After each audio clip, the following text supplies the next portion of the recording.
Раннее утро над Атлантикой, штиль, и на поверхности качается небольшой корабль, спасательное судно. На его борту знают, прямо под ними, на телефонной связи, погружается самая новая, самая тихая лодка флота. Гордость страны. Связь работает с перебоями, но работает. А потом сверху слышат фразу, которую сначала никто не воспринял всерьез. Снизу передали.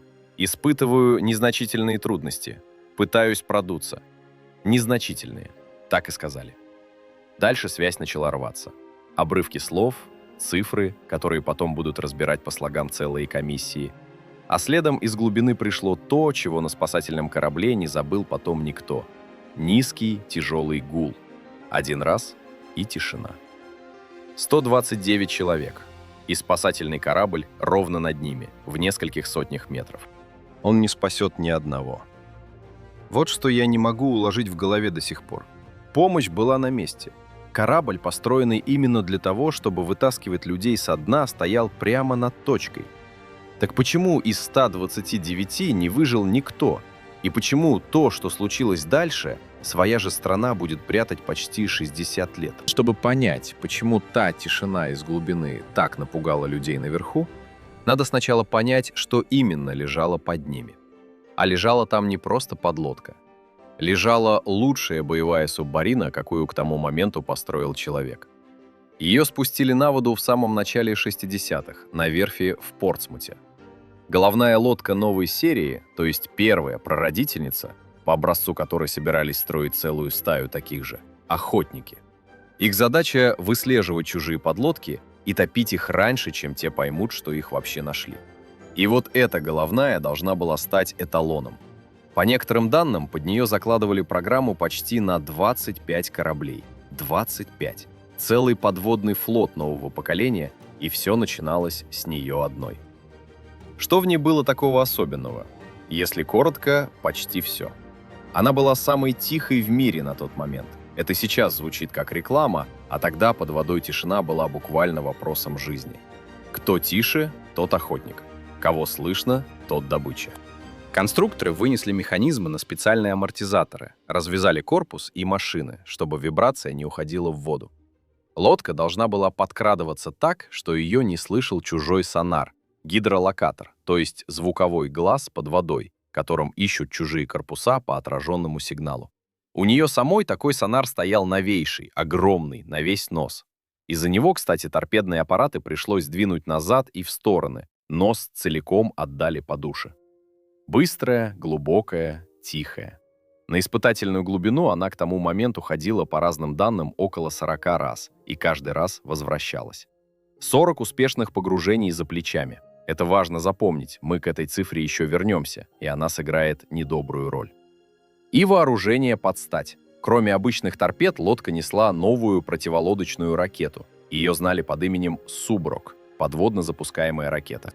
Штука по тем временам почти фантастическая. Лодка выпускала ее прямо из-под воды. Ракета выскакивала на поверхность, летела по воздуху десятки километров и била по точке, где, как считали, прячется чужая субмарина. И вот тут деталь, от которой у меня до сих пор холодок. Боевая часть у этой ракеты была ядерной. То есть одна наша лодка могла из-под воды, не всплывая, накрыть ядерным зарядом кусок океана за горизонтом. Холодная война в чистом виде. Только разыгрывалась она не на парадах, а вот так, в темноте, на глубине, где никто никого не видит. Потому что, честно говоря, тут странно другое. Мы привыкли представлять ту эпоху как ракеты на площадях и космос, а настоящая гонка шла под водой. Две страны строили все более тихие, все более глубокие лодки и гоняли их друг за другом по всем океанам. И почти все это было засекречено наглухо с обеих сторон. О том, что творилось там внизу, обычные люди не знали почти ничего. Ни тогда, ни, как выяснится позже, еще очень долго. И вот в этой гонке спешка была не пороком, а правилом. Надо быстрее, надо тише, надо глубже, чем у них. Запомните это ощущение спешки. Оно тут главный невидимый герой.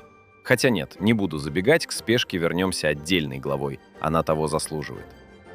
Теперь про людей. В то утро на борту было 129 человек. И вот здесь первая странность, на которой я сам застрял, когда разбирался. Из этих 129 17 были не военные, гражданские. Инженеры, наблюдатели, специалисты с верфи и от подрядчиков. И у меня сразу вопрос: а что гражданские инженеры делают на боевом глубоководном погружении? Это же не прогулка. Ответ, в общем, простой и от этого еще более горький. Лодка только что вышла из долгого ремонта, и это был, по сути, контрольный выход – проверить, как корабль ведет себя после всех работ на предельных режимах. А кто лучше всех знает, что именно переделали и зачем надо следить? Те, кто это делал руками – инженеры верфи. Их брали как раз потому, что выход был особенный, технический, под наблюдением. Люди поднялись на борт, чтобы убедиться, что лодка исправна. Эта деталь будет соднить до самого конца истории. Командовал лодкой опытный офицер, ветеран подводного флота. Человек, который успел послужить на самой первой атомной субмарине в мире, на той легендарной лодке, с которой вообще началась эра атомного подводного флота. То есть за штурвалом был не новичок, один из лучших.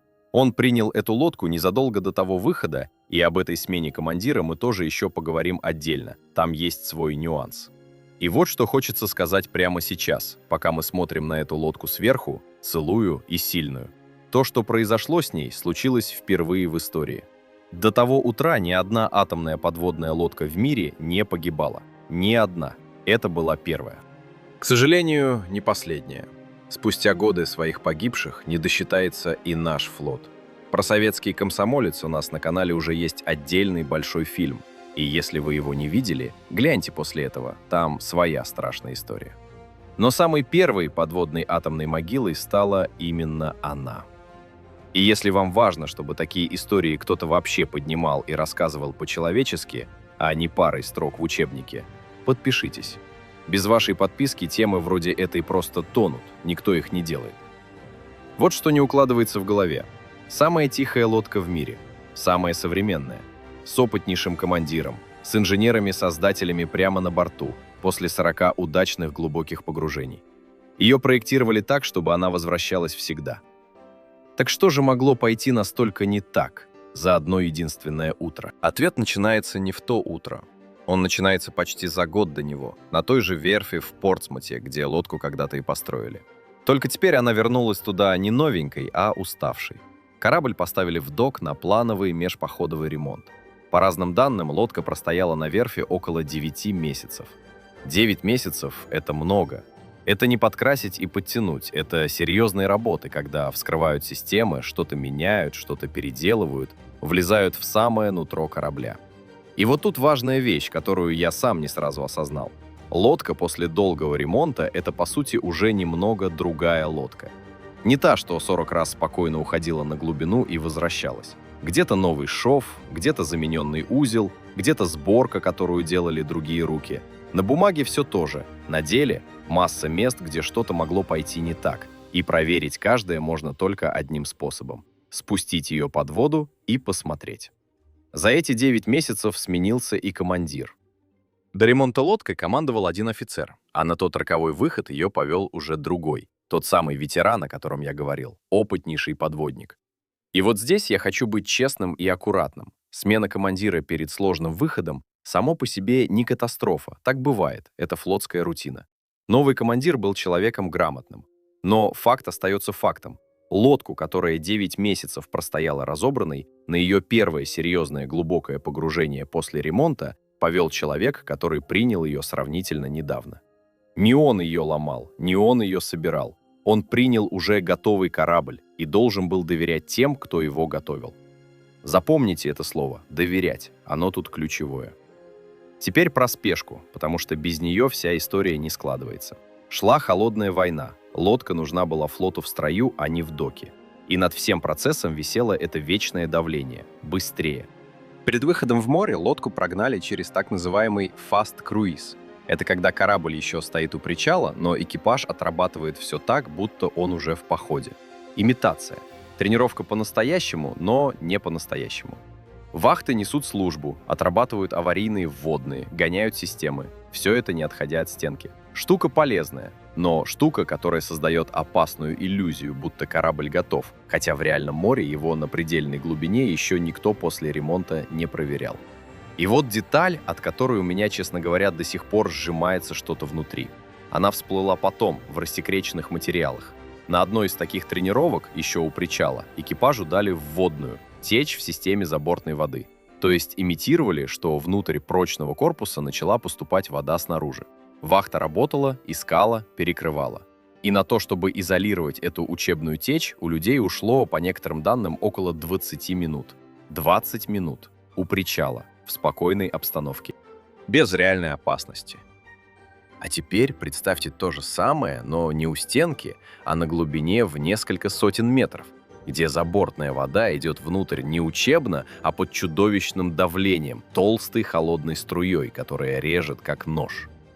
И самое страшное, мы к этому еще подойдем подробно, но мысль заложу сейчас, на такой глубине у экипажа этих 20 минут просто не будет.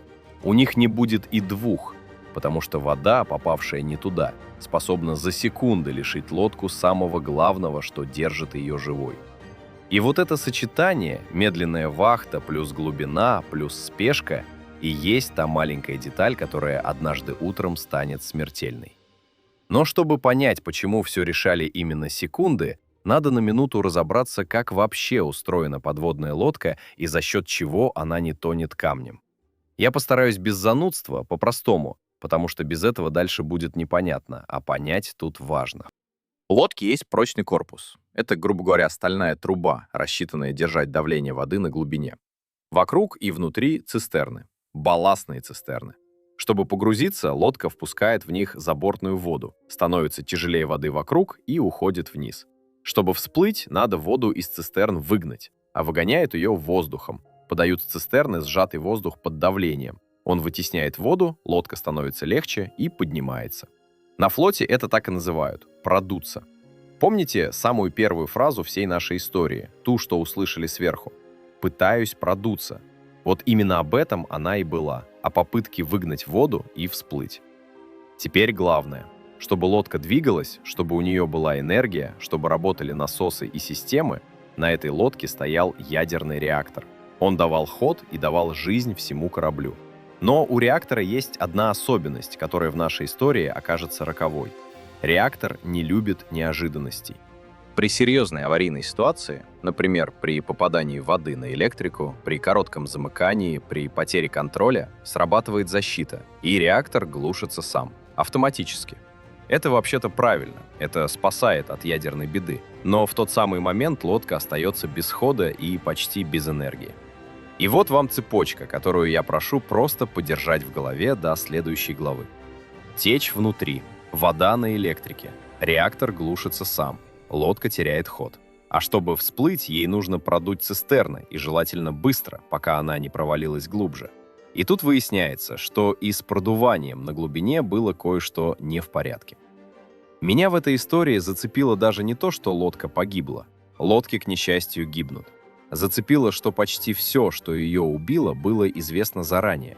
Долгий ремонт, новый командир, принявший чужой корабль, спешка холодной войны, вахта, которой на учебную течь не хватало 20 минут. Каждая деталь по отдельности – мелочь, рабочий момент, ничего криминального. И если такие истории, где гибель собирается из мелочей, а потом десятилетиями лежит под грифом «Вам близки», подпишитесь, чтобы не потерять канал. Мы тут только такое и разбираем. А что же случилось, когда все эти мелочи сошлись в одной точке в одно апрельское утро? Связь со Скайларком к тому моменту едва восстановили, и до тишины оставалось чуть больше 5 минут. 10 апреля 1963 года. Северная Атлантика, примерно в 200 с лишним милях от берега, глубокая вода под килем. Около половины 7 утра наверху, на Скайларке, восстановили устойчивую связь с лодкой. Подводная связь — это вообще отдельная морока. Под водой обычная радиосвязь не работает. Говорят через рук, через воду. И качество такое, что половину приходится переспрашивать. Но связь была. И с этой минуты на Скайларке начали вести записи переговоров. Благодаря этим записям мы вообще знаем, как все происходило. По минутам. Почти. Погружение шло аккуратно, по правилам, без всякой лихости. Лодка уходила вниз ступенями. Опустится примерно на 100 футов, остановится, экипаж обойдет отсеки, проверит, нет ли где течи, все ли держит давление, доложит наверх, и только тогда следующая ступень. 100 футов — это около 30 метров. И так, кругами, не торопясь, Лодка ввинчивалась в глубину прямо под спасателем, который держался над ней на поверхности. Все было правильно, все было по инструкции. В этом и есть самое тяжелое в этой истории. Никто не делал глупостей. Люди методично, грамотно вели корабль вниз, проверяя каждый шаг. К 9 часам с небольшим лодка подходила к своей испытательной глубине. Это та глубина, на которую кораблю официально разрешено погружаться, его рабочий предел с запасом прочности. Около без 7 минут 9 снизу передали примерно следующее. Идем на испытательную глубину. Спокойное рабочее сообщение. Наверху отметили его и продолжили слушать. А дальше за несколько минут все посыпалось. Примерно в 12:13 минут 10-го со Скайларка приняли сообщение, от которого, я думаю, у радиста наверху похолодело внутри не сразу, а чуть погодя, когда дошло. Снизу передали, что лодка испытывает, как было сказано, незначительные трудности. Что есть different на нос, это значит, нос лодки начал крениться вниз. Она пошла носом вперед в глубину. И что они пытаются продуться, выгнать воду из цистерн сжатым воздухом и пойти наверх. Помните, мы разбирали, что значит это слово. Вот оно и прозвучало. Они уже боролись за всплытие. И вот тут начинается то, что потом годами будут разбирать по обрывкам. Связь рвалась, слова доходили кусками. В записях остались фрагменты, и часть из них толком не расшифрована до сих пор. Специалисты спорят, что именно было сказано. Где-то в этих обрывках, по некоторым данным, прошла фраза про то, что лодка превышает испытательную глубину, то есть проваливается ниже того предела, на который ей вообще разрешено опускаться. А еще в записях остался короткий фрагмент, набор звуков, который потом пытались прочесть и так, и эдак. И единого мнения, что это было, кажется, нет до сих пор. Может, обрывок доклада, может, искаженные цифры, может, помехи. Честно говоря, тут странно другое. Люди потом десятилетиями вслушивались в эти секунды записи, как в завещание, пытаясь понять последние мысли тех, кто уходил вниз. А примерно в 18 минут 10-го Скайларк принял из глубины звук. Низкий, тяжелый. Гул, который ни с чем не спутаешь, если ты моряк. Это был звук разрушения корпуса. Теперь о том, что, судя по всему, произошло там, внизу, за эти несколько минут. Я расскажу по той картине, которую потом восстановила комиссия. И сразу честно скажу, это наиболее вероятная версия, не стопроцентно доказанный сценарий. К спорам вокруг причин мы еще придем отдельно. Но цепочка, скорее всего, была такой. Где-то в кормовой части, в машинном, по воде пошла течь. Предполагают, что подвело соединение в трубопроводе забортной воды, тот самый слабый узел, о котором мы говорили. На глубине вода идет внутрь не каплями.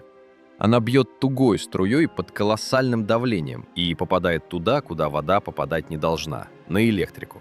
Короткое замыкание. А дальше срабатывает та самая защита реактора, о которой я просил запомнить.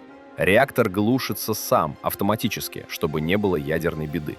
Это правильно, но в этот момент лодка разом теряет ход и теряет энергию. И вот здесь сходится все. Лодка тяжелая, с дифферентом на нос, потихоньку проваливается вниз. Хода нет, рулями уже не выгрести наверх, остается одно – продуться, выдавить воду из цистерн воздухом и всплыть. Они и пытались, мы это слышали, но тут вмешалась еще одна беда, про которую выяснили позже. Система продувания на большой глубине, похоже, сработала не так, как нужно. При стравливании воздуха в магистралях намерзал лед, влага в воздухе замерзала и забивала клапаны, и воздух переставал идти в цистерны. То есть единственный способ всплыть как раз в этот момент и отказал. Лодка осталась без хода, без энергии и без возможности продуться. Дальше ее тянуло вниз только в одну сторону. Она прошла свою предельную глубину и продолжила падать. А у стали есть граница. Дойдя до глубины, которую корпус держать уже не мог, лодку раздавило давлением. Я не буду описывать сцену, в этом нет нужды и нет уважения к погибшим. Скажу о сути. Это произошло на глубине около 2,5 километров и заняло доли секунды. Быстрее, чем человек успевает осознать. Все 129 человек погибли мгновенно. 17 гражданских инженеров, что поднялись на борт убедиться, что лодка исправна. Командир, ветеран первой атомной субмарины. Молодые матросы. Все. В один и тот же миг. И знаете, что не отпускает меня сильнее всего во всей этой минутной хронике? Что до самого конца, там, внизу, не было ни паники в эфире, ни криков. Была работа. Сухие доклады. Попытка продуться. Люди до последней секунды делали свое дело и боролись за корабль. Если для вас такие истории про живых людей, а не про железо и цифры, что-то значат, подпишитесь на канал, так их помнят дольше. Но вот чего я не могу уложить в голове даже сейчас. Все это, эти 5 с небольшим минут, от первого тревожного доклада до того гула из бездны, происходило прямо под кораблем, который пришел туда именно за тем, чтобы спасать. Скайларк был наверху, над ними, и слышал почти все. Слышал почти все, и не мог сделать ничего. Вот в чем вся горечь этой главы. Скайларк был не случайным судном, которое проходило мимо. Это был специальный корабль, приписанный к лодке именно на этот выход — сопровождение. Его задача в том и состояла, чтобы держаться сверху, страховать и, если что-то пойдет не так, помогать. Спасатель. По названию, по назначению, по всему смыслу его присутствия там. И вот эта лодка уходит вниз, докладывает о трудностях, потом из глубины приходит тот гул, и наверху люди понимают, что произошло. А дальше начинается то, от чего, честно говоря, тяжело на душе даже спустя столько лет. Они начали звать. На Скайларке командир, опытный офицер, делал все, что вообще можно было сделать в той ситуации. Связи нет, голос снизу пропал, и тогда в воду пошли сигнальные гранаты. Это такой способ связи под водой, когда обычная не работает. Сбрасываешь небольшой заряд, он дает под водой резкий звук, как стук, и по этому стуку, по условному сигналу, лодка должна понять, что ее зовут, и ответить своим стуком, своими сигналами. Это как стучать в стену огромного темного дома, надеясь, что за стеной кто-то жив и стукнет в ответ. И они стучали. По разным данным, еще около 11 часов, то есть когда лодки внизу, скорее всего, уже не существовало как корабля. Со Скайларка продолжали сбрасывать сигналы и слушать. Звали. Ждали ответа. В записях того дня осталась эта тягучая, страшная последовательность. Сигнал — тишина. Еще сигнал — тишина. Они не могли так просто принять, что все уже кончено. Никто бы не смог. Когда под тобой 129 человек, ты будешь стучать в эту воду, пока есть хоть капля надежды, что кто-то стукнет в ответ. Но вот что выясняется, когда начинаешь копать в матчасть. Даже если бы снизу кто-то ответил, даже если бы каким-то чудом часть людей осталась жива в отсеке на дне, Скайларк все равно не смог бы их достать. И вот тут самая злая, самая несправедливая деталь всей этой истории. У спасательных кораблей того времени было специальное средство для спасения людей из затонувшей подлодки — спасательный колокол. Хитрая штука, придуманная еще в 30-е годы. По сути, это камера, которую на тросе опускают под воду, она присасывается к спасательному люку лодки, и через нее людей по нескольку человек поднимают наверх. Вещь, которая в свое время реально спасала экипажи. Но у нее есть предел. Этот колокол мог работать на глубине, по разным данным, где-то до 850 футов. Это около 260 метров. Запомните эту цифру. А лодка лежала на глубине около 2,5 километров. Я повторю, чтобы вы прочувствовали этот разрыв. Спасательное средство доставало метров на 260, а до лодки было примерно в 10 раз глубже. В 10 раз. Это все равно, что протягивать руку человеку, который не в соседней комнате, а на дне колодца, которого даже не видно. Никакого спасения с такой глубины в 1963 году не существовало в принципе. Ни у американцев, ни у кого. Технологии, способной снять людей оттуда, просто не было на свете. И вот я все думаю про тех, кто был в то утро на Скайларке. Поставьте себя на их место. Ты на спасательном корабле, у тебя на борту спасательный колокол. Ты обучен вытаскивать людей из-под воды. Это твоя работа, ты за этим здесь. И ты слышишь, как под тобой гибнет лодка, и ты сбрасываешь сигнал за сигналом. И где-то на краю сознания у тебя уже сидит знание, которое ты гонишь от себя.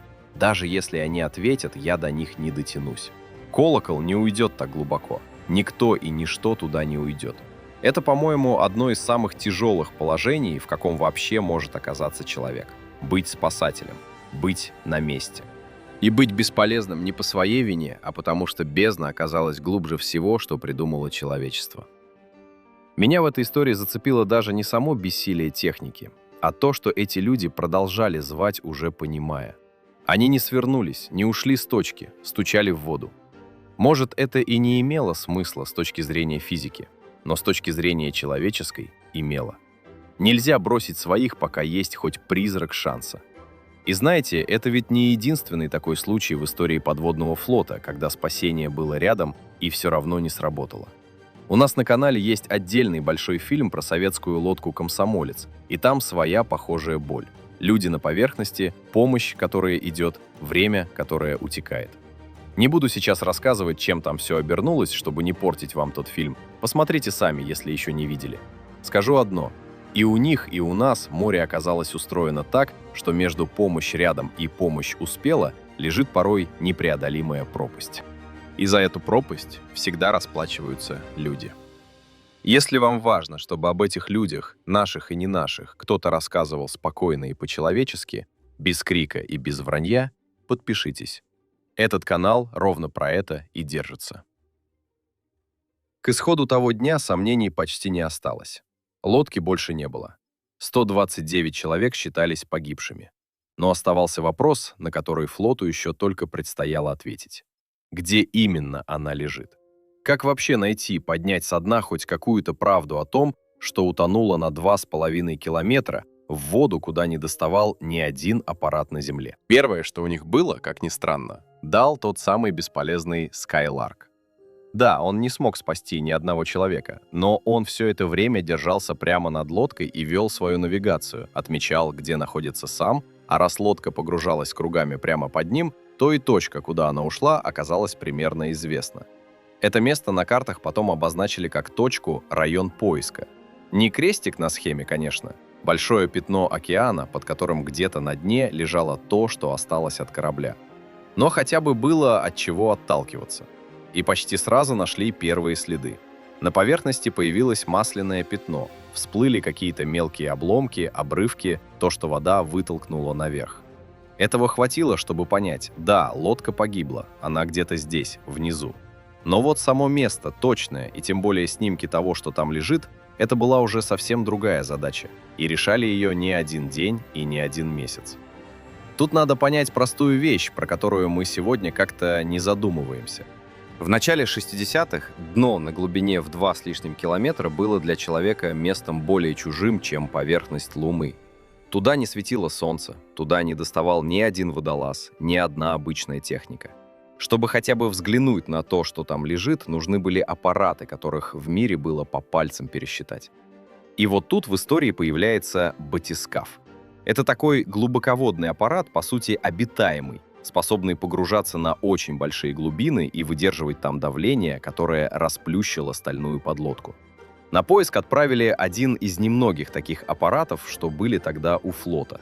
Он нырял в эту черноту, шарил прожекторами по дну, искал.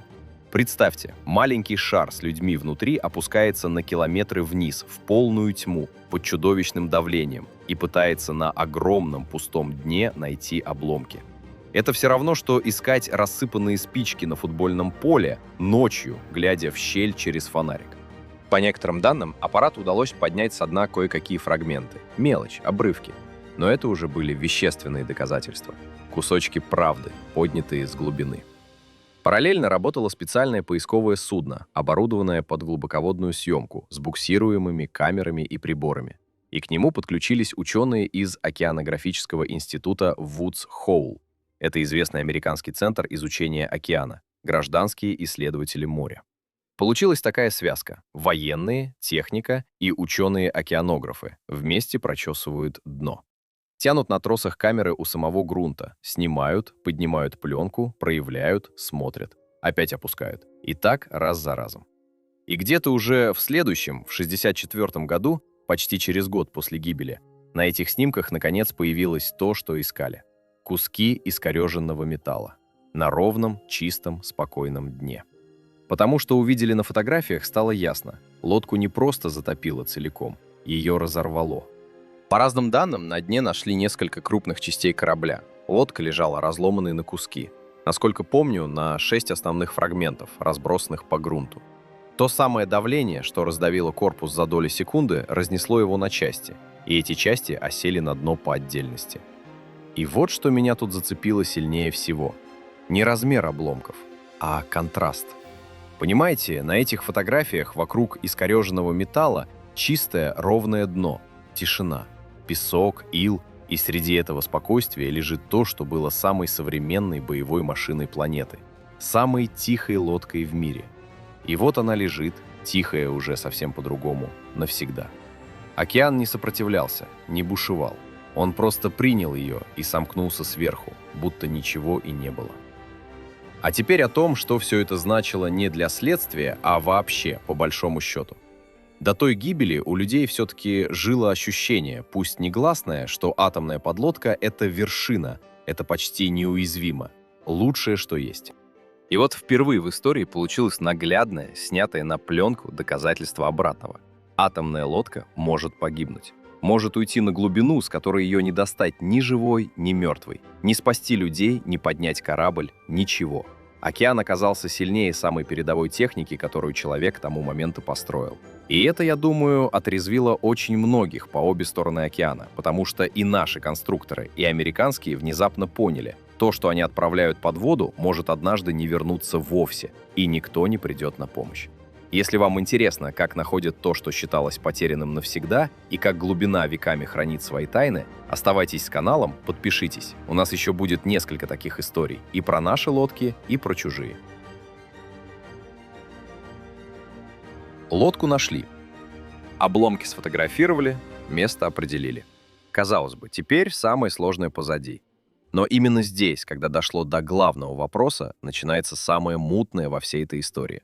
Потому что одно дело найти, где лежит лодка, и совсем другое — понять, почему она там оказалась. А вот с этим ответом случилось что-то очень странное. Странное началось не с молчания, а ровно наоборот. С того, что ответ вроде бы дали, и довольно быстро. Уже в июне 63-го, через пару месяцев после гибели, флот собрал комиссию по расследованию и выпустил короткое открытое заключение. Всего несколько страниц. И там была названа наиболее вероятная причина. Звучала она примерно так. В машинном отделении произошла авария с затоплением. Где-то лопнул трубопровод забортной воды, вода под огромным давлением хлынула внутрь, попала на электрику, вызвала замыкание, реактор от этого автоматически заглушился, лодка потеряла ход и энергию, не смогла нормально продуться и провалилась за предельную глубину. Та самая цепочка, которую мы с вами разобрали по шагам. То есть комиссия не отмолчалась, она выстроила довольно связанную картину. Больше того, комиссия честно записала в выводах вещи, которые флоту были совсем нелестны. Что трубопроводы на лодке во многих местах собирали не сваркой, а пайкой, серебряным припоем, и такой шов слабее, он мог не выдержать. Что система продувания цистерн оказалась с изъяном. На глубине при стравливании воздуха в ней намерзал лед и забивал клапаны, поэтому продуться толком и не вышло. И что сами действия по борьбе с затоплением были, скажем так, недостаточно отработаны. Все это есть в тех открытых итогах 1963 года. По меркам того времени довольно жесткое самопризнание. Казалось бы, вот и ответ. Причину назвали, виноватые места указали, выводы сделали. Так в чем же странность, о которой я все намекаю? А странность в двух вещах, и каждая по-своему мутная. Первое. Открытым было только короткое заключение, а вот все расследование целиком, а это по разным данным около 1700 страниц показаний свидетелей, экспертиз, акустических данных, схем, все это легло под гриф и пролежало там десятилетиями. Я хочу, чтобы вы услышали это точно, без преувеличения, потому что вокруг этой истории много трескотни. Не сам факт гибели прятали, и не общую причину, их как раз объявили сразу. Под замком держали детали, показания людей, точные расшифровки последних переговоров, акустику, то, из чего складывалась настоящая полная картина того утра. Публично много лет существовало буквально 18 страниц этих показаний. 18 из почти 1700. Остальное было закрыто. И вот это уже само по себе рождает вопросы. Почему, если причина ясна и объявлена, все остальное надо держать в сейфе 6 десятилетий? И вот тут мы подходим ко второй мутной вещи, к самому спору о причине, потому что далеко не все поверили в версию про большое затопление. Среди тех, кто копал эту историю всерьез, не первый десяток лет идет спор. О гибели лодки написаны книги, аналитические разборы, статьи в профильных морских журналах. И часть серьезных специалистов, не диванных конспирологов, а людей с подводным и инженерным опытом, говорит так. А было ли вообще это большое затопление? Дело в том, что в момент гибели работала система дальнего акустического наблюдения, та, что слушает океан на огромных расстояниях. И она записала звуки гибели лодки.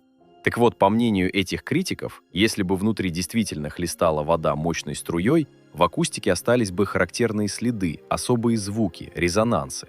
А их, как они утверждают, на записи нет. Из чего делается вывод, может, причина была другой? Может, лодка к моменту первого тревожного доклада уже провалилась ниже предельной глубины по совсем иной причине, а затопление, если и было, то не главным толчком. И вот теперь честно расставим, где факт, где версия, где догадка, потому что это важно. Факт. Лодка погибла. Ее раздавило на глубине. Погибли 129 человек. Факт. Комиссия назвала наиболее вероятной причиной затопление в машинном и записала слабые места – пайку швов и негодную систему продувания. Это официальная версия, и она именно версия. Сама комиссия писала наиболее вероятно, а не точно установлено. А вот сомнения критиков, что затопление могло и не быть, что причина в чем-то еще, это уже отдельная версия, спор экспертов, который не разрешен до сих пор. Ни одну из сторон я вам не подам как истину, потому что ее, истины, в окончательном виде, похоже, и нет. Меня в этой истории зацепило вот что. Обычно бывает наоборот. Причина не ясна, поэтому материалы закрыты. А тут причину объявили сразу, открыто, и все равно заперли расследование на полвека. Как будто прятали не почему утонула лодка, а что-то другое. Что именно, мы попробуем разобраться дальше, когда дойдем до рассекреченных папок. И знаете, ответ там окажется не таким, как ждешь. Если вам интересно дослушать до этого момента и вообще такие разборы, где факт честно отделен от догадки, а не свалено все в одну кучу ради страшилки, подпишитесь. На этом канале я стараюсь держать именно такую планку, и без вашей подписки эти темы быстро тонут в общем потоке. И еще одно, прежде чем двинемся дальше. То, что случилось с этой лодкой, не осталось единственным. Через 5 лет, в 1968-м, американский флот потеряет еще одну атомную субмарину – «Скорпион». И вот там тайны будет даже больше, чем здесь. Там будут и версия о своей же аварии, и разговоры про чужую руку, и засекреченные данные. Про «Скорпион» мы обязательно сделаем отдельный фильм. История того стоит. А пока вернемся к нашему главному вопросу. Полное расследование заперли на десятилетия. И все это время находились люди, которые говорили прямо: от нас что-то скрывают. Так что же там скрывали на самом деле? И скрывали ли вообще? Ответ начали получать совсем недавно. И получили его не от флота добровольно, а через суд. Человека, который сдвинул эту глыбу, зовут Джеймс Брайант. Отставной офицер американского подводного флота, капитан и, что важно, не сторонний журналист и не охотник за сенсациями. Он сам в свое время служил на лодках того же типа, что и погибшая, командовал атомной субмариной. То есть человек изнутри. Он знал на собственной шкуре, как эти лодки устроены, как они погружаются, что чувствуешь, когда идешь на испытательную глубину. И вот он, уже в отставке, взялся за эту историю всерьез. Сначала он пошел обычным путем. Подал официальный запрос на рассекречивание документов по закону о свободе информации. Это в Америке такой механизм, по которому гражданин может потребовать у государства открыть несекретные бумаги. По разным данным, первый запрос он подал еще во второй половине десятых годов. Ответа толком не было. Подал еще раз в 19 году. И снова, по сути, тишина. Флот не торопился. И тогда, в том же 19 году, Брайан сделал то, на что решится не каждый. Он подал на флот в суд. Отставной капитан судится с собственным флотом, которому отдал жизнь, чтобы тот открыл правду о гибели, случившейся полвека назад. Меня вот это, честно говоря, цепляет даже больше, чем сами документы. Что движет человеком, который на склоне лет идет воевать с системой, частью которой был сам? Он потом объяснял просто. Эта лодка была не на секретном задании. Она погибла на испытаниях, и семьи погибших и страна имеют право знать, что именно к этому привело. Не военную тайну он хотел скрыть, а инженерную правду и тот образ мысли, который позволил лодке утонуть. И суд встал на его сторону. В начале 2020 года федеральный судья обязал флот начать выдавать материалы. Не все разом, а порциями, помесячно. Тут, кстати, вмешалась еще и пандемия. Из-за нее все забуксовало, конторы, которые должны были вычитывать бумаги перед публикацией, позакрывались. Но машина уже пошла. И вот с осени 2020 года документы начали выходить партиями. Первая порция около 300 страниц, потом еще и еще. Тут надо аккуратно с цифрами, потому что их путают. Всего флот, отвечая на запрос, набрал около 3600 страниц разных материалов по делу. А вот, собственно, показаний той самой комиссии, протоколов допросов свидетелей, было порядка 1700 страниц. И из этих 1700 публично десятилетиями висело, я уже говорил, 19 страниц. Все остальное люди увидели только теперь, спустя почти 60 лет. И только потому, что один упрямый отставник дошел до суда. И вот мы подходим к главному, к тому, ради чего вся эта глава. Что же там в этих папках оказалось? Какую страшную тайну прятали столько лет? А вот тут вас, возможно, ждет разочарование. Меня, честно говоря, поначалу ждало, потому что бомбы не было. Когда документы пошли в свет, выяснилось примерно следующее. Никакого одного спрятанного жуткого секрета, ради которого стоило бы запирать все на полвека, там, похоже, нет.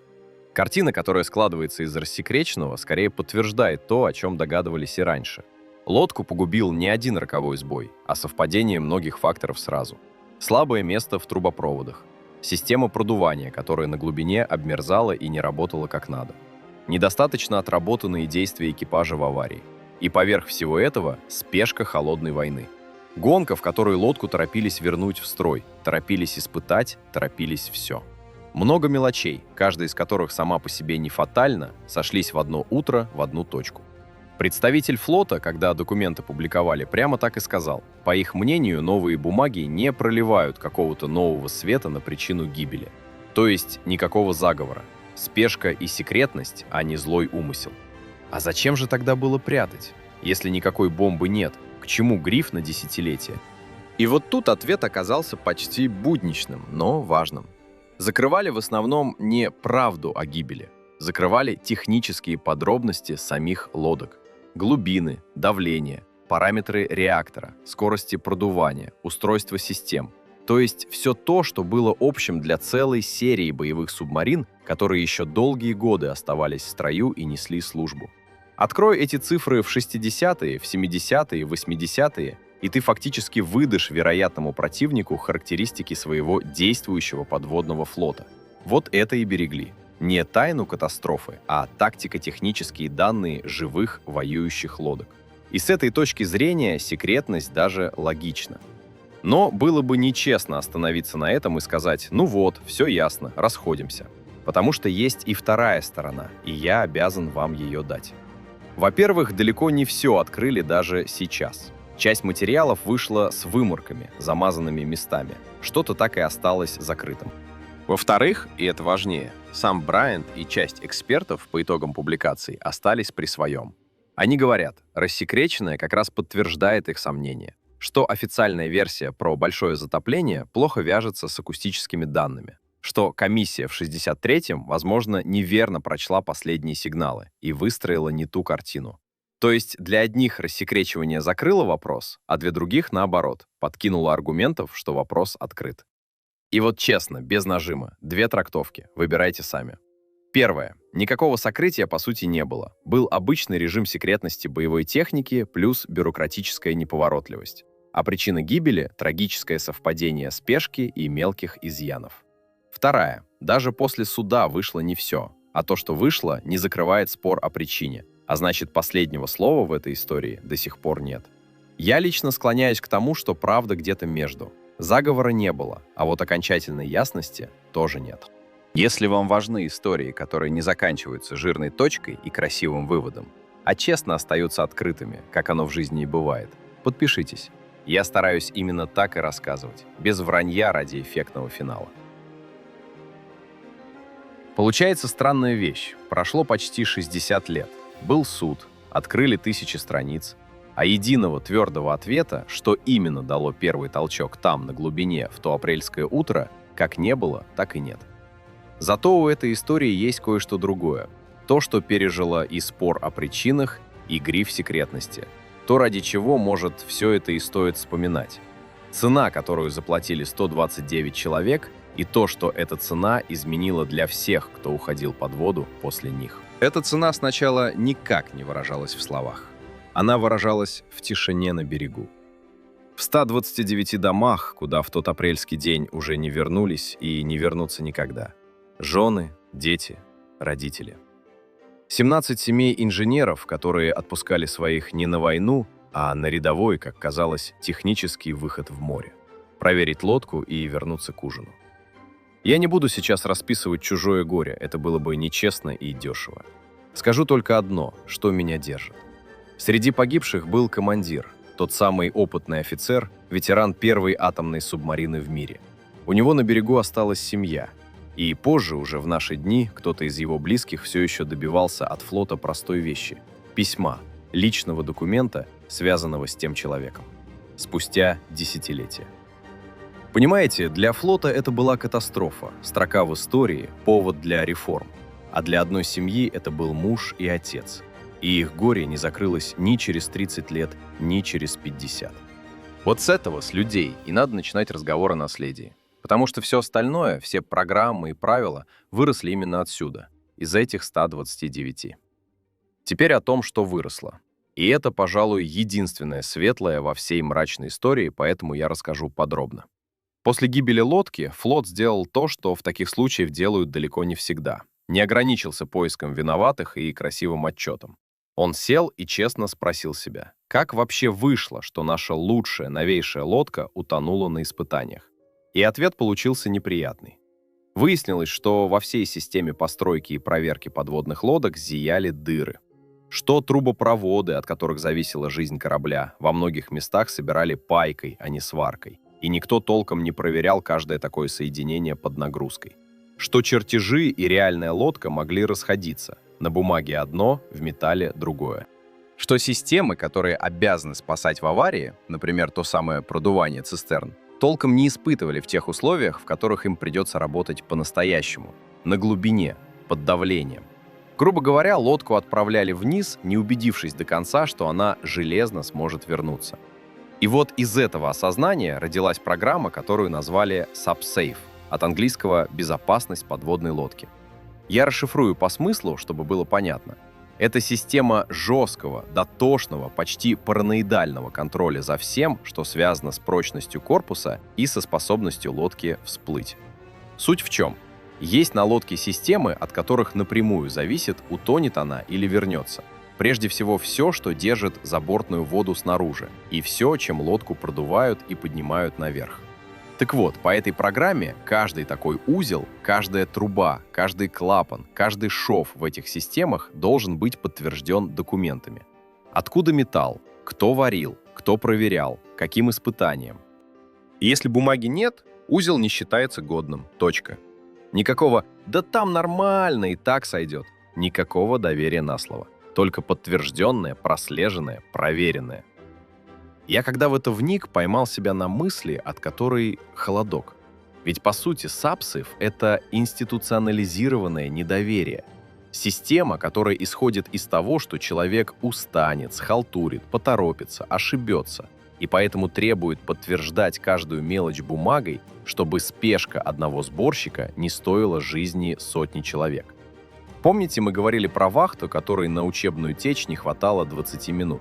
Про спешку холодной войны, которая гнала лодку обратно в строй. Вот SubSafe — это прямой ответ на ту самую спешку. Система, специально построенная так, чтобы торопиться было нельзя. И теперь самое главное, ради чего все это стоит рассказывать. Работает ли оно? По имеющимся данным — да. И работает поразительно. С тех пор, как ввели эту программу, а это уже больше 60 лет, ни одна подводная лодка, прошедшая сертификацию по SubSafe, не была потеряна. Ни одна. За 6 десятилетий. Я специально оговариваю это слово «сертифицированная по SubSafe», и сейчас объясню зачем, потому что тут есть тонкость, на которой легко споткнуться. Дело в том, что лодки американский флот после этого все-таки терял. Точнее, терял один раз. Через 5 лет после нашей истории, в 68-м, на дно ушла субмарина «Скорпион», тоже атомная, со всем экипажем. И кто-нибудь скажет: позвольте, какая же тогда безупречная программа, если лодки тонули и после нее? А вот тут и зарыта собака. «Скорпион» не был сертифицирован по новой программе. Он был старой постройки, его не успели или не стали проводить через всю эту жесткую процедуру. То есть он как раз и не попадал под ту защиту, о которой мы говорим. И его гибель, если вдуматься, только подтверждает правило от обратного. Лодки, не прошедшие через сабсейф, гибнуть могли, а вот те, что прошли, не погибла ни одна. Про Скорпион, повторюсь, будет отдельный фильм. Там своя запутанная история, и версии гибели спорят между собой до сих пор. Но вы вдумайтесь в саму эту мысль. 60 с лишним лет, целые поколения подводников, тысячи и тысячи людей уходили под воду на сертифицированных лодках и возвращались домой. К женам, к детям. И возвращались они во многом потому, что когда-то не вернулись те 129. Их гибель переписала правила, заставила флот перестать доверять на слово и начать проверять каждый шов. И каждый подводник, который за эти десятилетия благополучно всплыл и сошел на берег, он, может, и не знает об этом, но он отчасти обязан жизнью людям, которых раздавило на глубине в то апрельское утро. Вот это, по-моему, и есть единственный способ, которым смерть может оказаться не совсем напрасной. Когда из нее вырастает что-то, что хранит других. И знаете, в этом смысле история — это совсем не только американская. У нас было ровно то же самое. Мы тоже к великому горю учились на крови. На авариях, на пожарах, на отказах техники, которые стоили жизни нашим морякам и из которых потом, задним числом, рождались новые правила, новые требования, новая осторожность. У нас на канале есть отдельный фильм про подлодку К-19, про то, как ценой здоровья и жизни экипажа советский флот получил страшный, но бесценный урок о том, что бывает, когда реактор выходит из-под контроля. Если не видели, посмотрите, это прямо в ту же ноту. Что у них, что у нас за каждое правило безопасности, написанное сухим казенным языком, заплачено чьими-то жизнями. Просто эти правила потом спасли куда больше людей, чем погибло. И в этом есть какая-то страшная, но честная справедливость. Если вам близок такой взгляд на историю, не как на список дат и катастроф, а как на то, что одни люди заплатили собой за безопасность других, подпишитесь на канал. Мы тут как раз про это, про цену и про память. И без вашей подписки такие неудобные, негромкие темы быстро тонут. А память о тех 129 существует не только в инструкциях. Она есть и в камне. На знаменитом военном кладбище в Арлингтоне, там, где хоронят тех, кем страна дорожит, есть место, посвященное погибшим на этой лодке.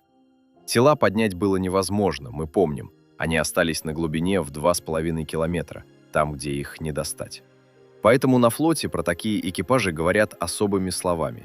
Их считают не просто погибшими, их считают ушедшими в вечный поход, не вернувшимися из похода, из которого нет возврата. Лодка, которая так и не пришла в базу и не придет уже никогда, навсегда остается как бы в море, в пути, на боевой службе, которая не кончается. Мне в этом образе слышится что-то очень точное и очень горькое одновременно. Вечный поход. С одной стороны, красиво, почетно, лодка как бы не погибла, а ушла в бесконечное плавание. А с другой, если убрать торжественность, это ведь означает простую страшную вещь. Их так и не вернули домой. Ни одного. Они до сих пор там, внизу, в холоде и темноте, на дне Атлантики. И вечный поход — это не только про честь. Это еще и про то, что у 129 семей не было даже могилы, к которой можно прийти. Только имя на камне в Арлингтоне и точка в океане, над которой не поставишь крест. Вот такая цена. 129 жизней с одной стороны и 6 десятилетий, в которые сертифицированные лодки возвращались домой все до единой, с другой. Размен которого никто не хотел, но который, раз уж случилось горе, хотя бы не пропал впустую. И все бы ничего, можно было бы на этой почти примиряющей ноте и закончить. Памятник, программа «Спасенные жизни». История с горьким, но светлым итогом. Только вот меня не отпускает одно. После всех расследований, после суда, после тысяч рассекреченных страниц, после памятника и громких слов, одна единственная вещь в этой истории так и осталась без ответа. И именно она, а не программы и не мемориалы, не дает мне покоя сильнее всего. Эта вещь даже не из области тайн и расследований. Она куда проще и куда тяжелее. Лодка ведь никуда не делась, понимаете? Мы говорим «погибла», «утонула», «легла на дно», и в голове это звучит как что-то завершенное, как закрытая книга. А она там, прямо сейчас, пока я это рассказываю, а вы слушаете, она лежит на дне Атлантики. Обломки лодки и 129 человек. И она не просто лежит, за ней следят. Вот это меня, честно говоря, зацепило, когда я копнул современную часть истории. На той лодке был ядерный реактор. Он никуда не исчез, его не подняли, не обезвредили, он так и остался в обломках на глубине 2,5 километра. 60 с лишним лет. И флот все это время возвращается на ту точку. Не каждый год, но регулярно, экспедициями. Берет пробы. Воду вокруг обломков, грунт со дна, морских обитателей, которые там живут, рыбу, организмы. И все это везут в лаборатории и проверяют на радиацию. Не пошло ли заражение. Не сочится ли что-то из реактора в океан? И тут сразу вопрос, который у меня возник первым. А что, есть чего бояться? Отвечаю потому, что опубликовано, и подаю именно как официальные данные. По несекретным отчетам флота, а такие отчеты выходили и в 90-е, и позже, значимого выхода радиации из реактора в воду не зафиксировано. Объясняют это так. Топливо в военных корабельных реакторах сделано особым образом. Оно крайне стойкое и, по их данным, способно пролежать в морской воде хоть столетиями, не разрушаясь и не выпуская наружу опасную начинку. То есть реактор там, на дне, не разваливается и не травит океан. Так, по крайней мере, говорят результаты проверок. Хотя одна деталь меня царапнула, и я обязан ее назвать честно, чтобы не было соблазна сделать страшнее, чем есть. В части проб грунта находили следы радиоактивного цезия. Казалось бы, вот оно. Но в самих же отчетах сразу оговаривают, это цезий не от лодки. Это общий фон, который лежит на дне всех океанов планеты. След от испытаний ядерного оружия в атмосфере, которое человечество устраивало в 50-е и 60-е по всему миру.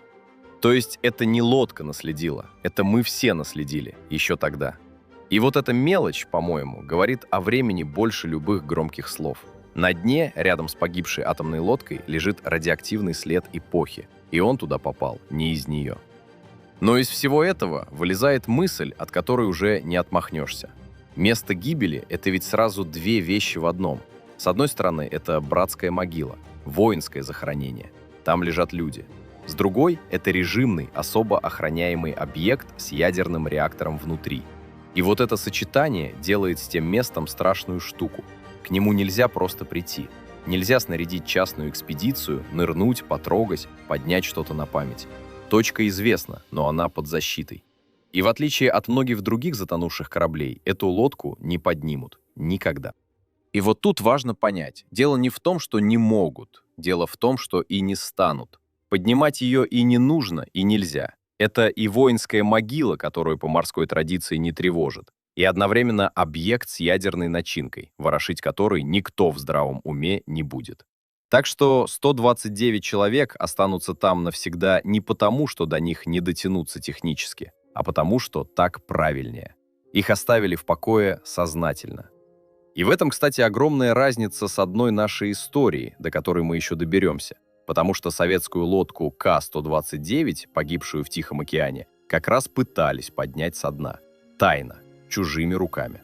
И там развернулась такая операция, одна из самых засекреченных в истории Холодной войны, что в нее до сих пор местами трудно поверить. Вот там подъем был, а здесь, наоборот, сознательное пусть лежат. Две страны, два разных ответа на один и тот же вопрос. Что делать с лодкой на дне? Про К-129 обязательно будет отдельный разговор. Это отдельная и совершенно отдельная по духу история. А теперь о живых. Потому что за всеми этими реакторами, пробами и режимными точками легко забыть, что у этой истории есть продолжение на берегу. Прямо сейчас. У 129 погибших остались семьи. Дети, которые в 63-м были совсем маленькими, а сейчас уже сами старики. Внуки, которые деда никогда не видели. И вот эти люди десятилетиями не давали истории умереть. Помните, я рассказывал про суд, про отставного капитана, который заставил флот раскрыть документы? Так вот, за этим стояли не только его упрямство и принцип. За этим стояли семьи. Те, кто всю жизнь хотел знать, что на самом деле случилось с их отцами и мужьями в то утро. Один из родственников командира, я уже говорил, и спустя десятилетия добивался от флота простого личного письма, связанного с погибшим. Ни сенсации, ни компенсации, просто памяти, просто права знать. И каждый год, в апреле, в годовщину, они собираются. У мемориалов, на флоте, в тех местах, что связано с лодкой. И там делают одну простую вещь, от которой, честно скажу, у меня ком в горле. Читают имена. Все 129. Вслух, одно за другим. Матросы, офицеры, гражданские инженеры. Каждое имя вслух, чтобы прозвучало. Чтобы человек, которого раздавило на глубине 60 с лишним лет назад, на минуту снова стал не цифрой из статистики, а именем. Своим именем. И вот тут я хочу попросить вас об одном. Если эта история вас тронула, если вы дослушали до этого места, подпишитесь на канал. Не ради цифр, а потому что эти люди живы ровно до тех пор, пока кто-то о них помнит и произносит. Мы на этом канале как раз и занимаемся тем, что произносим имена, которые иначе растворились бы. И ваших, наших с вами, тоже однажды коснется это же самое. Потому что меня не отпускает один невеселый вопрос. Память жива, пока живы те, кто помнит. Пока есть дети, которые еще застали. Пока есть ветераны, которые служили рядом. А что будет потом, когда уйдет последнее поколение, лично заставшее ту эпоху? Останется камень в Арлингтоне, останутся отчеты, останется программа безопасности. Но уйдет живая память, та, что с комом в горле. И вот ведь что. Эта программа, которая родилась из их гибели, работает прямо сейчас, сегодня, в эту самую минуту. Где-то в океане идет под водой современная американская субмарина. И каждый человек на ее борту защищен правилами, которые написаны кровью тех 129. Каждый шов на его лодке проверен, потому что когда-то один непроверенный шов, возможно, убил целый экипаж. И вот что меня поражает. Большинство этих сегодняшних подводников, скорее всего, даже не знают названия той лодки, не знают имени. Они просто живут по правилам и возвращаются домой, не подозревая, кому обязаны. Так часто и бывает с настоящей ценой. Ее платят одни, а пользуются другие, даже не догадываясь. Реактор под наблюдением. Семьи, которые читают имена, подводники, которые возвращаются домой, программа, спасшая тысячи. Казалось бы, все на своих местах, все учтено, все под контролем. Но есть одна вещь, которую не закрывает ни один отчет о радиации, ни один мемориал, ни одна даже самая лучшая программа безопасности. И именно к ней, к этой последней незакрытой вещи, я и хочу подвести наш разговор. Эта вещь не радиация и не имена на камне. Это сама причина. После всего, что мы с вами прошли, после суда, после тысяч страниц, мы так и не можем сказать одну простую фразу. Вот что убило лодку. Точно, без оговорок.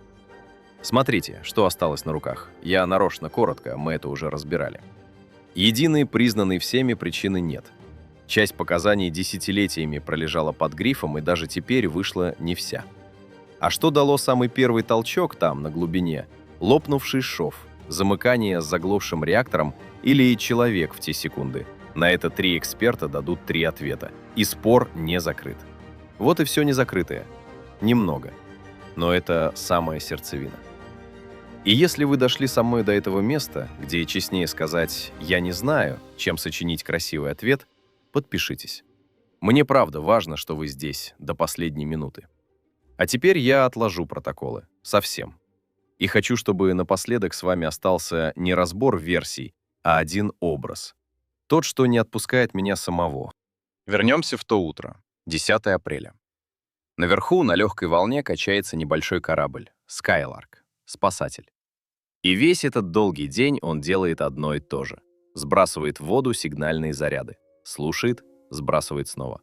Зовет, стучит в черную воду, как стучат в дверь, за которой ты еще надеешься, кто-то жив. А под ним, на глубине 2,5 километра, в холоде и полной темноте, уже лежит то, что он зовет. Не лодка, обломки. Звать там некого, и на Скайларке это, скорее всего, уже понимают. Но не могут остановиться. Корабль, построенный, чтобы спасать, целый день стоит над могилой, до которой не дотянуться ни на метр, и зовет мертвых. Потому что смириться, что опоздал на то, на что нельзя было опаздывать, невозможно.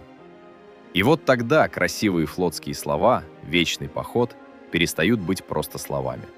Помните, их так и не подняли. Это ведь не метафора, это буквально.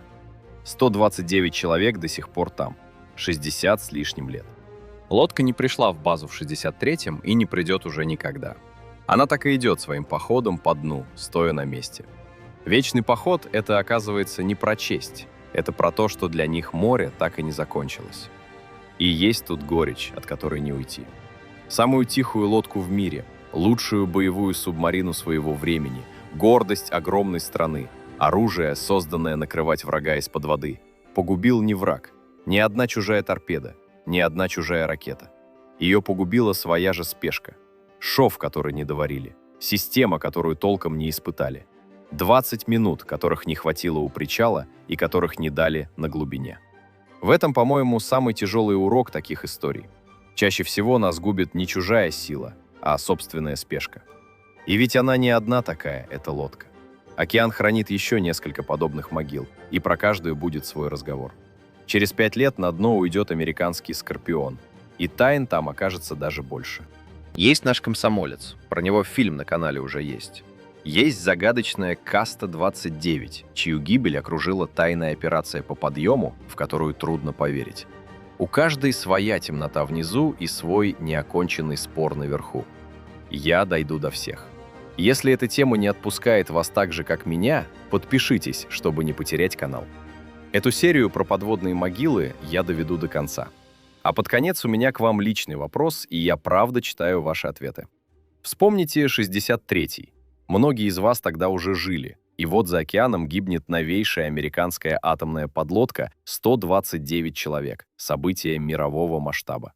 А у нас в разгаре холодная война, и я все думаю, как об этом писали у нас, и писали ли вообще? Дошло ли это тогда до вас хоть строчкой в газете, хоть словом по радио, хоть слухом на работе?